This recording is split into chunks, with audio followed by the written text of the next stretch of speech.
Welcome to the LA Business Podcast, your destination to hear stories of how businesses grow and scale. I'm Robert Brill, CEO of BrillMedia.co and the host of this podcast.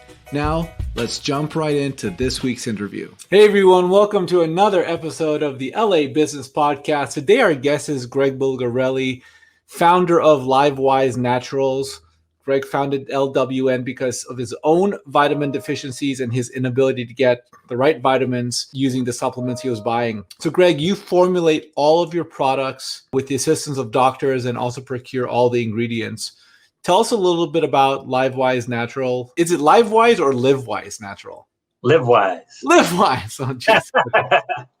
I have the word live right in front of me, and I was like, all right. Okay. So tell us a little bit, when did you start the business? And tell us a little bit more about the story around LiveWise Naturals. Well, LiveWise has been in business for 5.5 years now. July 2015 is when we started. And I started it simply because I was having a hard time getting my vitamin D levels up. I live in Florida, as you might be able to tell from behind me here. And I have a dog, and I'm outside all the time. And I was still at a borderline deficient level of vitamin D. And I'd been trying supplements for a couple of years, trying to raise the numbers. Couldn't get it to happen. I was also deficient in B12, K, a couple other things. Our first two products were basically formulated for my own needs. And it took me a couple of years to get the first products ready to go. I had fortunately sold some products, some supplements for another company. So I had a little bit of knowledge about sourcing the ingredients and just the products in general. And the first product I formulated, the D3K2, did bring my levels up into an acceptable range. So it was pretty exciting to see it work. I get my blood work done, almost monthly to make sure things are working the way we want to see them work in our bodies. Because I'm always trying different ingredients, different sources for ingredients. And it's one of the things that's unfortunately kept us from growing maybe as fast as we could, because I'm test subject number one for all of our products and all the ingredients. So I use everything first and make sure they're doing what they're supposed to in my body before we move forward with test batches and, having customers give us feedback on them themselves. What is vitamin D used for? Well, today, because of COVID, it's always been our top selling product, but our sales have 3 or 4x since COVID came about, unfortunately. And it's really good for the immune system. It's known more for your bone health than anything else. And I think one of the reasons our product started off so well is because I combined it with vitamin K. And I wasn't the first one to do that by any stretch. But there was very few products out 5.5 years ago that had the combination. You really need the combination to make sure vitamin D and calcium are doing what they're supposed to in your body.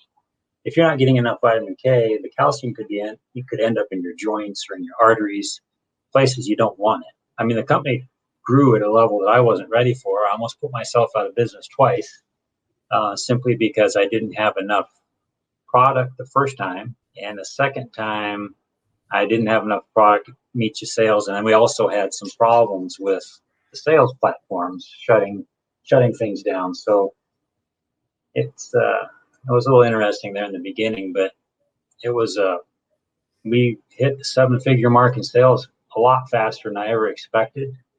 And unfortunately, like I mentioned already, we have a wider product offering today, and we'll probably bring another half dozen products this year. So tell us about those stumbling blocks, right? So tell us about the times you almost put yourself out of business. You grew too fast, got shut down in a few cases by providers. Like, how did that come about, and how did you rectify that situation? And were you stressed the heck out while that was happening? But in a way, it's a good problem to have, right? That your sales are up, but if you're not, I wasn't ready for it, to be blunt about it. It caught me off guard, and I was funding it myself, the business, from my own savings. I had no help from a financial standpoint. So fortunate for me, I knew our contract manufacturer that makes our products is here an hour from where I live. And they helped me get through that stage because I saw the sales and knew that that money was coming in, right? So, and plus I've always had credit cards on standby, and I used those and was able to pay them off within 45 days and keep going and get ahead. And at the same time, got myself set up so I had a line of credit so that I could access some money if I needed to right away. The second time, though, was a different scenario. It was, I won't mention names, but platforms shut us down, right, for reasons that are not our fault. And because there's a lot of competitors that are a little under the board, I guess, under the table, and they, hammered our listings with a bunch of negative reviews, and they got taken down right as our sales are doing one of those numbers, right? And you just have to fight with the online platforms to prove your innocence. You're guilty until proven innocent, unfortunately, in the e-com business world. That one almost put us out of business because we were shut down for a couple of weeks and right at a peak, and it didn't look like we were going to get back live.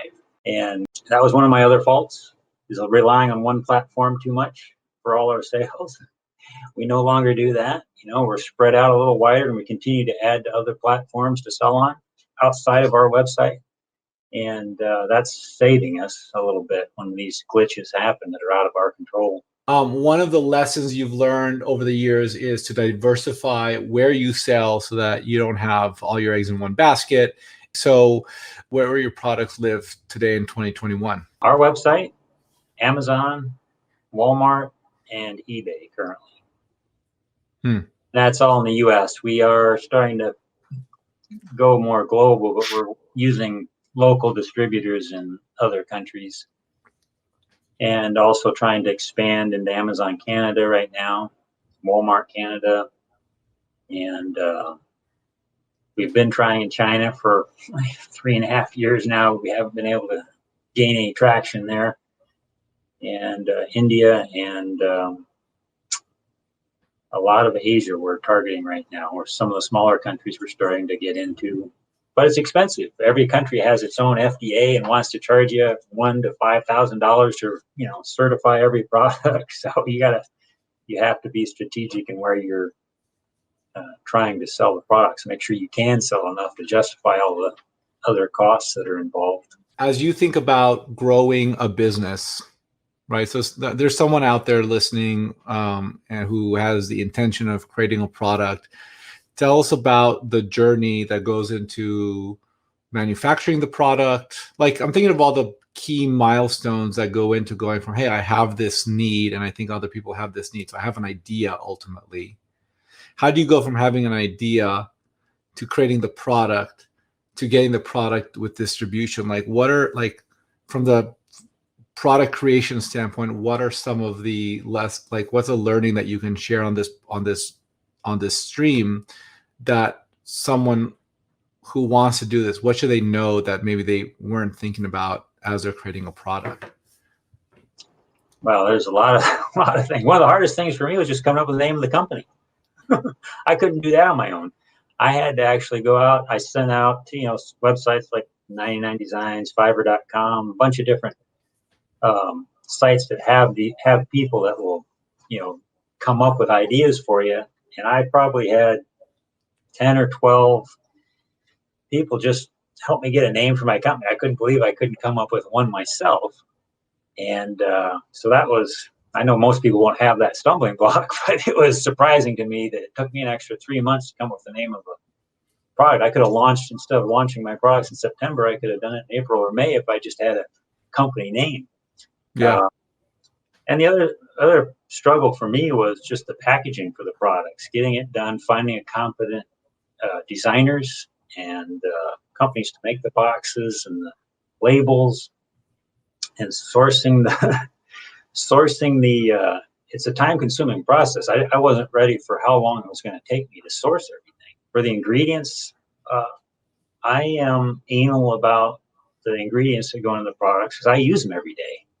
And I am one of the few, as it seems, as I talk to other supplement company owners that actually use their own products. I've been like shocked by the number of people that don't even use their own products. I don't know if they use any supplements, but I use everything, not everything, but I use most of our products every day. And before they come to market, I've used them for several months myself to make sure they're working. And but finding the right partners, to do the graphics, to help with your website design, it's painful because there's so many people out there, so many companies that offer these services, but they just don't, I guess, measure up to what we're looking for. And it takes a lot of extra time to, find somebody and get rolling with that. So we've hopefully nailed that by now, and don't have those issues to worry about. But sourcing the ingredients, I'm not like a lot of companies. I don't source hardly anything from China, so I don't deal with China. Most companies are getting most of their ingredients, their packaging or whatever, from China, and I don't know how to have products sourced from China because I don't know all the intricacies of the export importing of stuff. We do get a lot of stuff from Europe and in Japan for our ingredients, and some from the U.S. as well. Unfortunately, we just can't find enough sources here in the United States for all these ingredients. They just don't make them here. We don't grow the plants or botanicals here, so it's tough. And I know one of the things, don't let me forget, should have got a competent accountant much earlier than I did. That cost me a lot in money and time, so find one that knows your industry, How early should someone get an accountant or a bookkeeper? Bookkeeper or accountant? Because we have both. Well, I'm using a CPA now, and I think that's the best. And somebody that's had some time in the e-com world, right? So I started out just using my accountant that I had here locally in Florida, and they were woefully unprepared for an e-com business. Yeah. So it's, and I don't know that you need one early. It depends how fast you're growing, I guess, and how big you're starting. I started very small. My first batches of products were only 1,000 units. And if you're somebody that's able to start with 20 or 50 or 100,000 count products, you probably need to have one much sooner than I did, just to keep a handle on everything. Yeah, one of the stories for our business is we spent the majority of 2018 looking for a fantastic accountant or CPA. I had been using someone who is a great personal CPA or accountant. He had done our taxes for a decade. So I knew him, I trusted him. He was fantastic at what he did. And then the minute our business became, not the minute, I should say a year and a half or 2 years after our business became like robust, I was like, okay, we got to do this and this. And there's all these like accounting things. And it just, we scrambled at the last minute to get finally at the end of 2018, a new CPA in place. And so it's like, different, to your point, we've experienced that too. Different types of needs require different types of experts, and you kind of scale out of people along the way. Right. Yeah. No, we noticed that. It's a painful, can be painful. Right, because you want to give the person who's been with you for a long time a shot to be successful, right? Like, because they've been with you, it's loyalty, like, and it's also trust. Like it's all going into a relationship where someone understands, where someone's looking at your money and your books and all that. So the very sort of heart and soul, to a degree, the guts of your business. It's got to be a lot of trust. There's so much trust that goes into that, in handing over the books to someone new. It's tough. Yeah. I'm paranoid about handing it all over. Yeah, absolutely. So, okay, so manufacturing, you really went out, you really looked at a solution for something that you needed. You're the primary test subject. How do you know when you like something and when you don't like something? What's the qualitative approach there? Well, we have to vet the ingredient sources to make sure their manufacturing process is agreeable. There's a lot of nasty solvents and chemicals used in some of these ingredients and how they're made. And so I stay away from that. That's one of the other things that keeps me from having more products faster, that I just can't find the ingredients that don't have these nasty solvents in them. And the number of steps that some of them go through is amazing just to have the end product.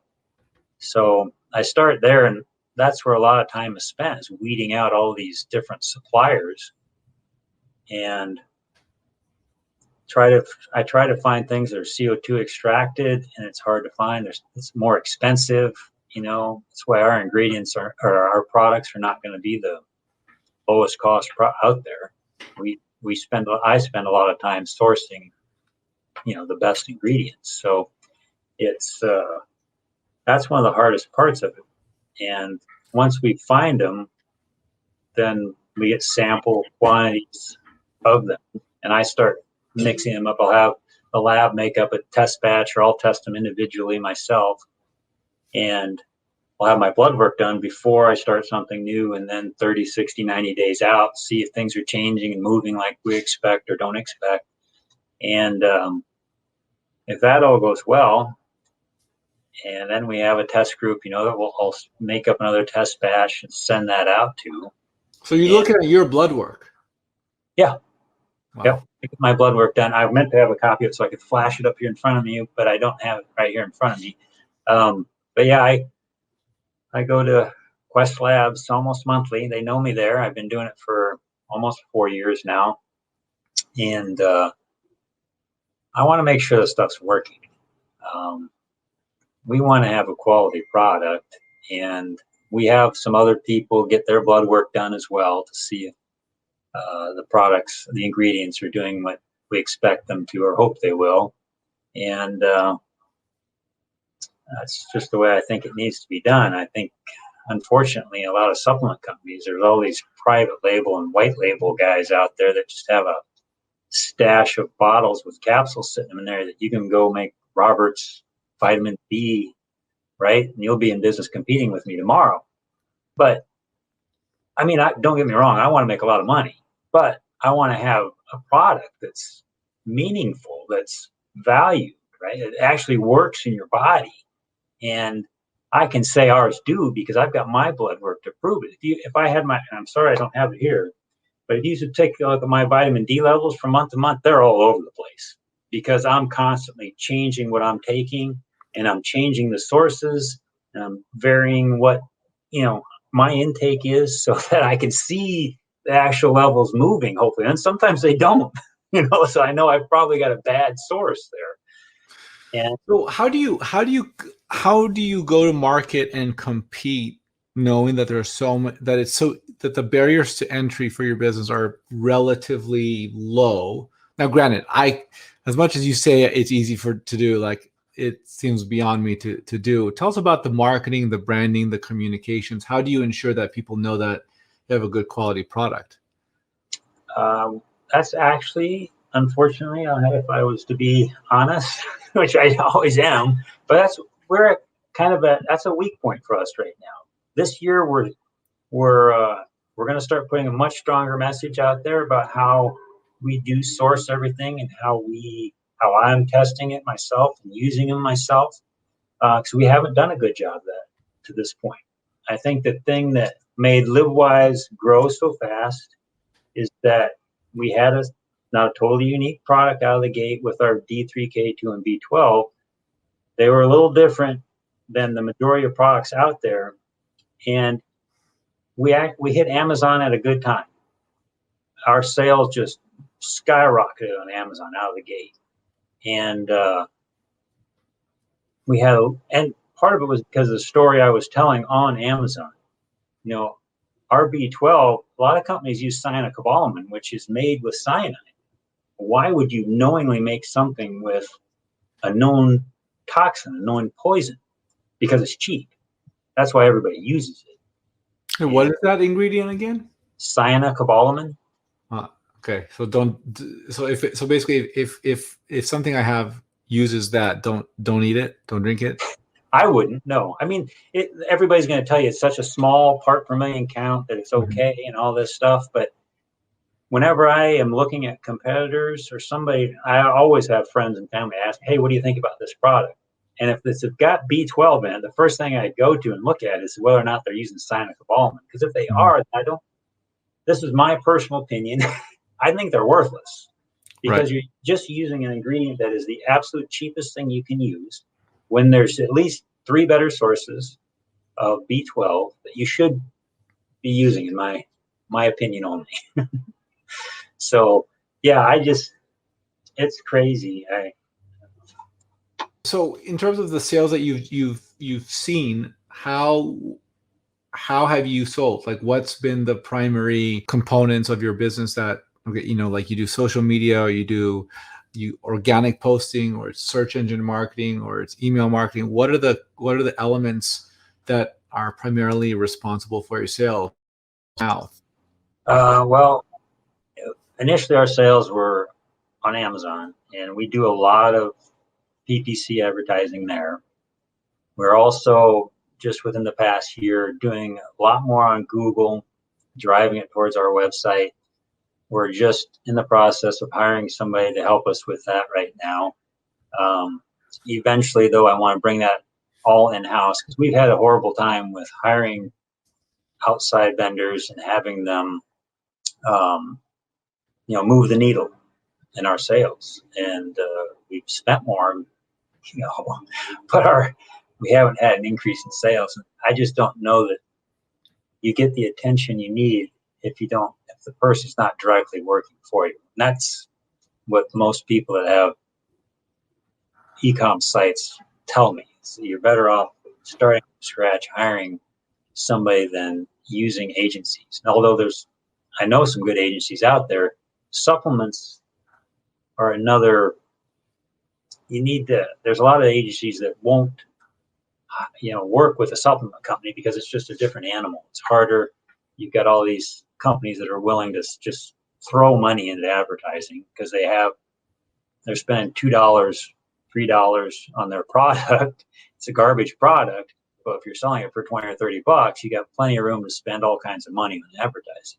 Yeah. So that's one of our problems. We don't have the margins that a lot of our competitors do because the ingredients we buy are more expensive. And we've grown organically for the most part. Even on Amazon, initially we didn't do much advertising, but the sales just took off. And now we do a lot more sales. It's a lot more competitive now. Plus Amazon has 70, 80,000 of their own SKUs in the supplement world, right? So it's a lot harder now. It's not I don't know that if I did it now, I don't know that I'd be talking to you in 5 years because I don't know that the sales would have, I would have had to invest a ton more into the advertising side of it. We don't do a whole lot with Facebook. We're starting to increase that. Instagram, we're starting to increase that. We're starting to use influencers more, and we don't have enough time with that to see if it's been beneficial yet. But hopefully it will be. I imagine there are a lot of people searching for supplements, and I imagine search is very competitive for you. Yeah, we And I do well. also, We do well though, and people are just searching on Google. We've done more to help that, of course, but when I started the company, it was just me, and it was just me for a little while.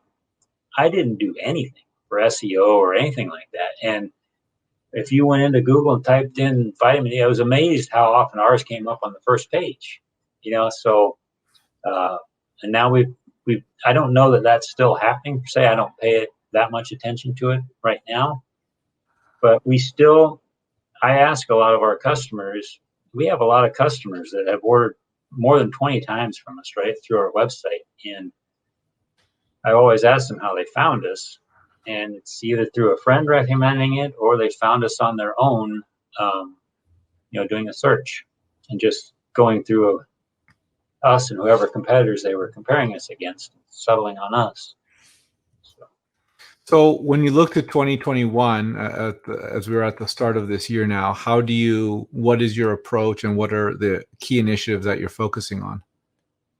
Well, we are focusing on the influencers, the nano influencers, the micro influencers. We're not focusing on the large ones because they're just too expensive. So we're doing a lot more with the influencers. We are also going to be hopefully hiring an agency to take over our papers PPC advertising, because it's a time sink and I don't have the time to do it.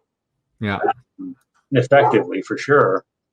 And so we've got more products we've got to get out. We're a little behind in the immune category this year. We should have had more products out, but I've had a horrible time sourcing some of the ingredients for that, and a lot of them are sold out right now too. So, yeah. So product offering is one of the things that's key for us, is to keep widening that so we can, have customers hopefully buy more than the D3K2 or the B12. There's more options so we can be more of a, not a complete source, but offer more solutions for them, for their supplement needs. And hopefully we'll be able to add a person or two this year. It's one of the things I struggle with because I don't want to hire people. I mean, most of my competitors have people in the Philippines or in India or Pakistan or somewhere like that.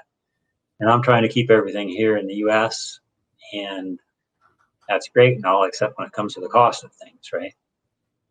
Competitors can hire 4 to 6 to 8 people for every one that I can. So depending on what the job function is. And how do you organize your team? Like it sounds like you're the person who's focusing on product development. Who's focusing on marketing? Like, tell us about sort of the leaders within your organization and what their responsibilities are. Well, maybe, I don't know if this will be surprising or not, but right now LiveWise Naturals has 2 employees, myself and one other person. And Beth handles all our marketing. We use some outside sources to help us with quite a bit at the moment. And we're hoping to roll some of that internal this year. So we manage a lot of things, and she handles all of our marketing. She's been working with me for 4.5 years now. And she's awesome. She does it all. It's not somebody I have to micromanage or worry about. It all just gets done. So I've been very fortunate there. And we're in process, I think I've mentioned this a time or two already, but we're in process of hiring an agency to help us with the SEO side of things. We're going to spend a lot of time on that this year and see if that will make a difference. We think it will. And also on the pay-per-click side of things on Google Store. I did a search. I just looked at your SEO, and you're in the top. I use a tool called Ahrefs, and someone searching for K2 liquid drops. The URL, the very first search is vitamin D3 with K2 liquid drops, all natural, and it's your product on Amazon LiveWise. Cool.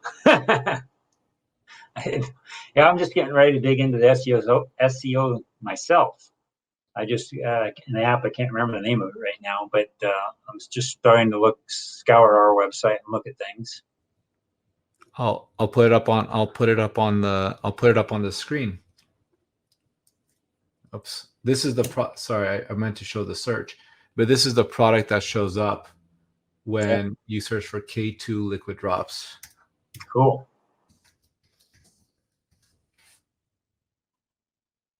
Isn't that great? Yeah. That's you. No, that's awesome. It's I do spend some time checking things like that myself and seeing where we fall, but haven't done the K2 one in quite a while. That's good to see. So it sounds like people who know what they're looking for are happy to find your product. I mean, Google is happy to make your product be the number one. I mean, on this tool that I'm looking at, it shows up you come in number 8 on the rank, but you're clearly coming in on number 8 is for your website, by the way. Oh, okay. That's funny. Number 1. So let me look at Liquid MK. I wonder if this is you as well. No, it's something else.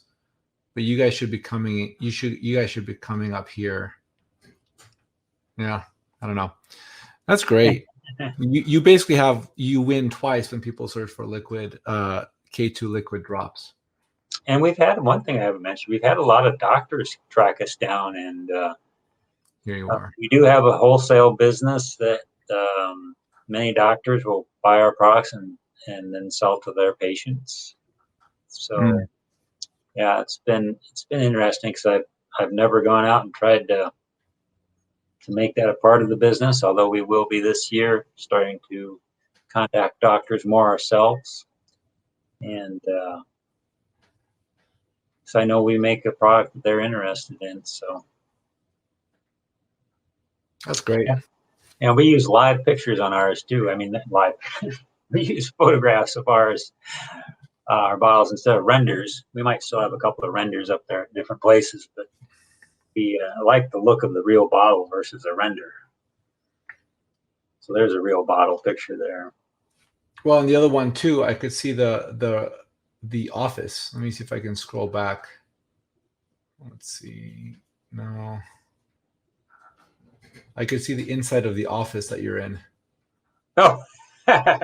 Which is great. Like, I think the human eye really doesn't like directly pick up on it, but yeah. in a way that kind of adds more authenticity, kind of identifies that it's a real photo rather than a render.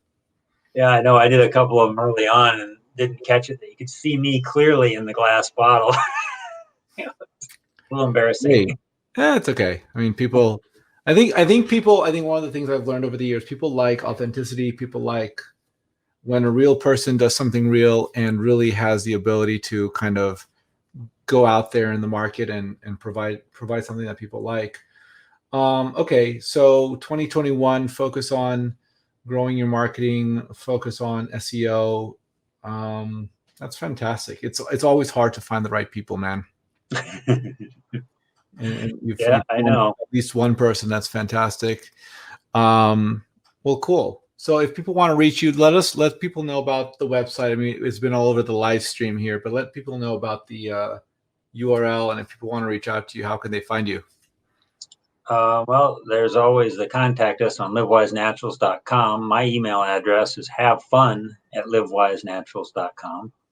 That's probably the easiest way to reach me. We can reach out through Facebook as well. I don't monitor that much myself, but if messages come in for me, they'll route them through to me. But yeah, have fun at livewisenaturals.com. Best way to reach out. And we also have an 800 number you can call. And I'm trying to remember it off the top of my head.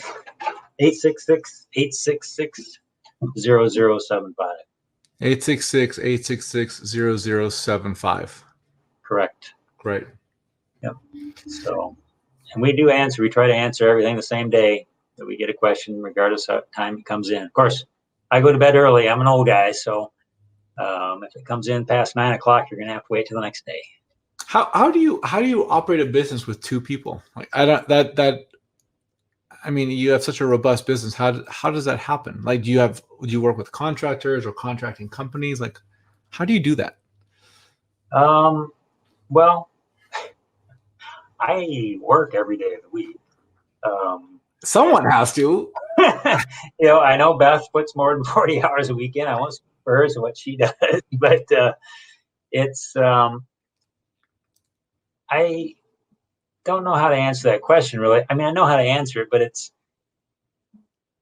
for me, this is an awesome business because I can work from anywhere, right? With the COVID going on, everybody works from home pretty much, right? And at least for our business, there's only two of us, so the two of us work from home. And Beth is located in Texas. I'm in Florida. Her and her family live in Texas. We do use some contractors, but a lot of it's not automated per se, but it's close. So the monitoring of it, depending on the task, is not I mean, the PPC side of it. I don't know how somebody does that. We don't spend enough time doing that like we should by any stretch. It's not even remotely close, but it's such a time sink. That's why we're looking at, actually this month, I'm going to start interviewing a handful of companies to do that for us, because it's a missing component. We can probably grow a lot faster if we have the proper people managing the advertising. And that's been a challenge, finding that, because we've had a couple do it in the past and they did some great things for us. But and when I say great things, the ad campaigns look great, but they weren't moving the needle as far as sales went. So maybe the ad campaigns weren't as great as I thought they were, because compared to what I was doing, it was a night and day difference, right? It was just like amazing to see what somebody that spends their day doing this does. So, but in terms of that's interesting. So, like in terms of the performance, you're saying their setup was better, but the output wasn't as strong. No, I mean, 2 ad agencies that we did use ended up doing exactly the same amount of ad spend and sales that I was doing on my own. And I'm not going to tell you how much time I was spending on my ad campaigns, because it's embarrassingly low. But when you have a professional doing it and monitoring as much as they were and not moving the needle at all, it was amazing to see.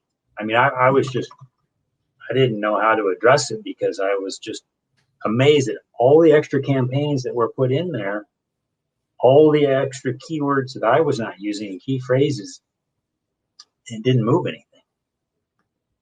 And I've had a lot of people tell me it's because supplements are just a different game. So, and I don't know if there's relevance to that or not, but it didn't help us. So we're looking at a tool. I'm looking at a tool that's pretty much an automated tool. There's not a lot of, there's not a person on the account as much as we've had previously. So we're curious to see how that might work if we implement that. And so, I mean, there's a lot of things we could be doing better if we had another person or two, but there was a couple of things that held me back from doing that. One of them was, if you heard about the sales tax fiasco that went on, I really don't want to mention names of any kind, but it cost my business 6 figures in back taxes, because somebody was able to get out of paying taxes and they shouldn't have been. They should have been doing it, not us. And it almost put me out of business. And I'm still dealing with it with a couple of states, because they just won't let it go, because they need the money, right? And wow. Enough said there. I'll get myself in trouble if the right person watches this. Well, look, I wish you the best. Greg Bulgarelli, founder of LiveWise Naturals, thank you so much for being on the show. This was fantastic. Thanks a lot, Robert. I really appreciate you taking the time to have me on the show. Thank you for listening to this episode of the LA Business Podcast. If you like what we're doing on this podcast, please consider subscribing on Apple or Google Play, leaving a 5-star review, and sharing with your friends.